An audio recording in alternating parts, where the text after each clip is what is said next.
Hello ඔයාලට කොහොමද ඉතින් ඔන්න අද අරගෙන ආවේ ගිය ඉරිදා අපේ ගෙදර දවල්ට කන්න හදපු මෙනු එක. ඔය අපේ අක්කලා ආවා ගිය ඉරිදා ලන්ච් වලට. ඊට පස්සේ ඉතින් මම ගෙදර තියෙන ඔක්කොම ජාති ගැලපෙනවද නැද්ද කියලා බැලුවේ නෑ. උයලා දැම්මා. හැබැයි ඉතින් තනියම නෙවෙයි අක්කවත් සහභාගී කරගෙන තමයි ඉව්වේ. ඔන්න ඉතින් දැන් මුලින්ම බෙදා ගන්නවා සම්බබත් හරිද? මොකද දවසකින් ආයේ අපි සම්බ කනවා. සම්බබත් එක්ක මුලින්ම බෙදාගන්නේ සුපුරුදු පරිප්පුව. පොඩ්ඩක් දැවිල්ල අඩුවෙන් හදපු පරිප්පුවක් මේක. ඊට පස්සේ ඉතින් ඔය තියෙන්නේ මාළු මිරිස් කරලක් එහෙම දාලා තෙල් දාගත්තු මගේ කීරමින් එක. ඔන්න කීරමින් තෙල් දාපු ටිකකුත් දාගත්තා. කීරමින් පිගානට එන්න කැමතිත් නෑ වගේ. ඊට පස්සේ ඔය තමයි කලවම් මැල්ලුම. මඤ්ඤොක්ක කොලයි කේල් කොලයි මැල්ලුම.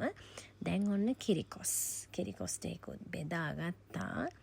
ඊට පස්සේ බලමු මොනවද කියලා. ඔය තමයි මගේ තුඹ කරවිල. අර මම වීඩියෝ එකක් දැම්මේ.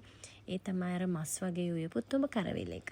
නේ ඊළඟට තියෙන එක දැක්කම නම් ඔයගොල්ලෝ හිතයි ඇයි මේ ඒවත් උයලා කිරිකොස් එක්ක කියලා. ඕ මේක ෆ්‍රෝසන් කිරියල එකක්.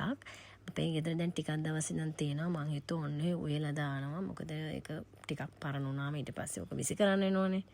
ඊළඟට නම් තියෙන්නේ මගේ ෆේවරිට්ම සාලයා. සාලයාද හුරුල්ලද මන් දන්නේ නැහැ. කොහොම හරි හුරුල්ල වගේ සාලයක්. ඒක මිරිසට හින්දලා කළු පාටට හින්දලා අරගත්ත එක නම් මාරම රසයි. ඔන්න ඊළඟට එනවා ඇතුවත් බැරි නැතුවත් බැරි පපඩම.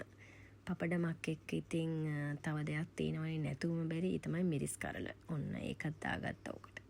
දෙවිල්ල මදි කට්ටියට මිරිස් කරලකුත් තියෙනවා. මම නම් ඉතින් කොහොමත් ස්පයිසි කැමති. පේනවනේ ටී-ෂර්ට් එක. එහෙනම් ඉතින් අපි යනවා කන්න. අපි ගිහින් එන්නම්. බයි.